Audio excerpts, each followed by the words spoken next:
different circumstances based on which you are supposed to decide. Okay, तो यहाँ पे actual cost का meaning लिखा हुआ है कि जो भी एसेट का कॉस्ट है, whatever is the cost of asset minus any amount which is directly paid by authorities, इसको हम सिंपल मैनर में बोलते हैं सब्सिडीज। अगर आपको कोई भी एसेट परचेज करने के लिए कोई सब्सिडी मिला है, for example I purchased an asset for 5 lakh for which I received a government assistance of 1 lakh, then the cost to me would be 4 lakh. At the same time, I am supposed to be careful that whatever amount I pay for purchase of asset, if I am supposed to pay any amount more than 10,000 in a day to a person, if I am supposed to pay any amount more than 10,000 to a person in a day, then it must be paid to any of the electronic means, that is banking channel के through पे होना चाहिए। अगर मैंने उसको cash में पे किया, then that would not form part of the cost. It will not be considered as part of the cost. Okay, तो ये दो पैरा का मीनिंग ये है।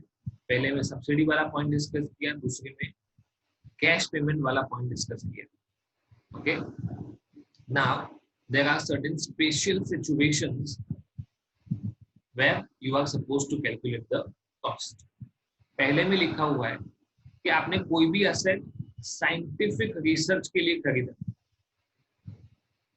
और उसका यूज साइंटिफिक रिसर्च के लिए करने के बाद उसका यूज खत्म हो गया। साइंटिफिक रिसर्च के लिए 3-4 साल आपने साइंटिफिक रिसर्च के लिए यूज किया, अब आप उसको बिजनेस में यूजुअली मतलब नॉर्मली ऑर्डिनरी पर्पस के लिए उसको यूज करें, तो at that time the cost would B, मतलब समझो कि आपने साइंटिफिक रिसर्च के लिए जब भी एसेट खरीदा था तब वो 2 लाख रुपए का था, और इनकम टैक्स का सेक्शन 35 ये कहता है कि अगर आप कोई भी एसेट साइंटिफिक रिसर्च के लिए खरीदते हो तो आपको उसका डिडक्शन अलाउ होगा। ओके, तो मुझे डिडक्शन अलाउ हो गया 2 lakh for example 100%, then my cost would be nil। और मोस्टली यही होता है जब भी आप कोई भी एसेट को साइंटिफिक रिसर्च पर्पस के लिए खरीदते हो तो आपको 100% डिडक्शन अलाउ किया जाता है। कैपिटल एक्सपेंडिचर जो भी होता है वो आपको इन अ ईयर 100% अलाउ हो जाता है। तो आपका 2 लाख का कॉस्ट था, 2 लाख आपको डिडक्शन मिल गया। मैंने आपको एक चीज पहले सिखाई थी, आइदर डिडक्शन और डेप्रिसिएशन। ओके, तो डिडक्शन मिल गया तो ऑब्वियस है कि अभी आपको डेप्रिसिएशन मिलेगा नहीं। Okay, number 2, inventory converted into capital asset. आपका पर्पस उसका इन्वेंट्री मतलब ट्रेडिंग पर्पस के लिए खरीदा था, आपने उसको कैपिटल एसेट में कन्वर्ट कर दिया। ऐसा आपने उसको बेचा नहीं है। What you have just done is the inventory is now converted into a capital asset and which will be used for the purpose of business or profession। then in that case जिस दिन ये conversion हुआ inventory to capital asset, उस दिन inventory का जो भी fair market value होगा, okay, whatever is the fair market value of such inventory on the date of conversion, क्योंकि जैसे ही ये कैपिटल एसेट हो जाएगा हम उस पर क्या क्लेम करना स्टार्ट करेंगे, डेप्रिसिएशन। अगर डेप्रिसिएशन क्लेम करना है तो बट ऑब्वियस हमें किस चीज की जरूरत है, we need cost. Okay, so in that case क्या होगा, जिस दिन इन्वेंटरी कैपिटल एसेट में कन्वर्ट हुआ मुझे डेप्रिसिएशन के लिए कॉस्ट की जरूरत है, and that cost would be fair market value on the date of conversion। Okay, next, asset is acquired by way of gift or inheritance।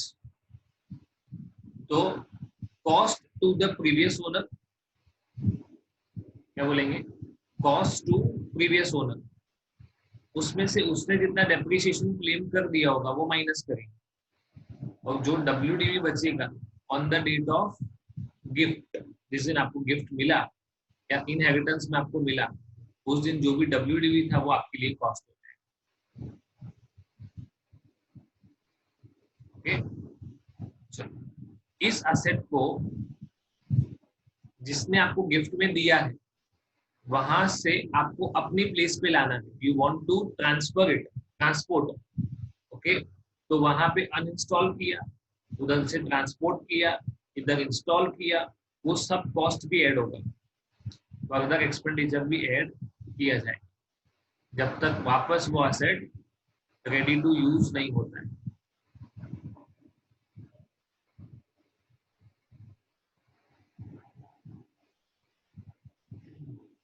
Okay, second hand asset, if you are purchasing any used asset, तो इधर एक situation आपको explain किया हुआ है कि अगर इसका sole purpose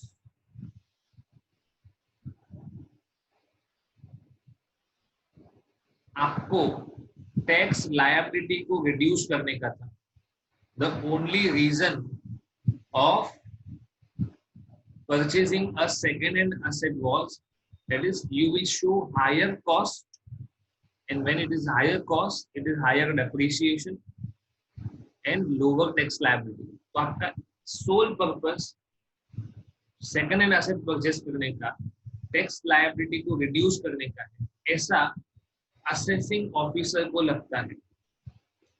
assessing officer feels that your sole purpose of buying the second asset is to reduce the tax liability, then assessing officer will decide the cost of asset. वो जो decide करेगा that would be fine. Okay, next, re-acquisition of asset. री मतलब again, repeat. इसका ये मतलब होगा कि पहले आपने एसेट परचेज किया होगा, उसको सेल किया होगा और वापस खरीदा होगा। You purchase, you used it, then you sold it and again purchased it. तो जब ये लास्ट टाइम आप परचेज कर रहे हो तो आपका कॉस्ट क्या होगा उसकी बात चल रही है। ओके, आपका एक्चुअल कॉस्ट होगा, the actual cost when he first acquired the asset minus depreciation allowable to the assessee as if asset was the only asset in the relevant block. इस पे कितना depreciation allowable होना चाहिए अभी तक, from the date of first purchase till the date of second purchase, यहाँ से यहाँ तक का एक्चुअल में कितना डेप्रिसिएशन अलाउ होना चाहिए वो माइनस करने के बाद जो WDV आए। फॉर एग्जाम्पल, आपने खरीदा, उसको 3 साल यूज किया, उसके बाद सेल किया, जिसको सेल किया उसने 2 साल यूज करके वापस आपको बेचा, तो टोटल कितने साल का डेप्रिसिएशन लगेगा? 5 इयर्स। और 5 इयर्स के बाद जो WDV आता है वो, this is one thing. Second, the actual price paid, जो भी आपने एक्चुअल प्राइस पे किया है वो, whichever is lower will be the cost.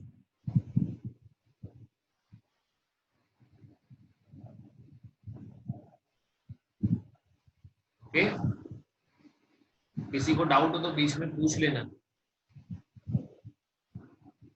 Number 6, acquisition of asset previously owned by any person to whom such asset is given on lease, hire or otherwise. A transfers, sorry, gives property on lease to B. तो A ने B को lease पे दिया है, अब B उसको खरीद लेता है। okay, पढ़ते हैं, चलो। Where before the date of acquisition by the assessee, say Mr. A, मतलब मिस्टर ए यहाँ पे खरीद रहा है। The assets were at any time used by any other person, say Mr. B. Okay, और उसने अपने बिजनेस में डेप्रिसिएशन क्लेम किया है। in respect of such asset in the case of Mr. B, and such person acquires on lease, hire or otherwise assets from Mr. A, and the actual cost of the transferred asset in the case of Mr. A shall be the same as written down value of the said asset at the time of transfer thereof. इसको example के through समझाया हुआ है अच्छे से. देखो, ए के पास ownership है एसेट का, वो अपने बिजनेस पर्पस के लिए उसको यूज करता है, डेप्रिसिएशन क्लेम करता है. अभी ए ने अपना प्रॉपर्टी किसको ट्रांसफर कर दिया, बी को, और वापस वही एसेट ए बी के पास से लीज पे ले रहा है. ओके, तो अभी ओनर कौन है, पहले ए का था, ए ने किसको बेच दिया, बी को, और वापस उसके पास से लीज पे ले लिया. आपको कुछ याद आना चाहिए, कौन सा ट्रांजैक्शन है ये, accounting standard 19, sale and lease back. क्या बोलते हैं इसको, ए ने क्या किया, प्रॉपर्टी बेचा और वापस उसको लीज पे ले लिया. In the above situation, the cost of acquisition of transferred asset in the hands of B shall be the same as written down value of the said asset at the time of transfer. किसके लिए cost हम calculate कर रहे हैं, we are calculating cost for B. तो B को, B जब भी ये एसेट ट्रांसफर करेगा ए को ऑन लीज बेसिस, तो बी के लिए कॉस्ट कितना होगा, cost will be equal to WDV, जो उसका एक्चुअल WDV होना चाहिए, that would be the cost to B. Building previously the property of the assessee, मतलब मैं उसको पर्सनल पर्पस के लिए यूज कर रहा था, और ये स्पेसिफिकली बिल्डिंग के लिए है, ध्यान रखना. This is specifically for building, इसके अलावा कोई भी एसेट नहीं. कई सारी बार कंफ्यूजन होता है कि कार पर्सनल पर्पस के लिए यूज किया था, उसको वापस बिजनेस पर्पस में लेके आ रहे है ना. It is only applicable to building.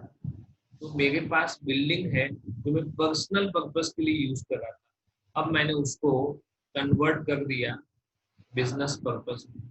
I have converted the asset into business purpose. But जब खरीदा, the date on which I purchased, वहां से लेके 10 साल तक वो पर्सनल पर्पस के लिए ही यूज हुआ. उसके बाद वो बिजनेस पर्पस के लिए गया, तो एज सच बिजनेस को कोई कॉस्ट नहीं है, ये तो ओनर का कैपिटल कॉन्ट्रीब्यूशन है. But what amount would be return as cost, क्या माना जाएगा एज कॉस्ट. तो जितनी अमाउंट में परचेस किया था, से 50 लाख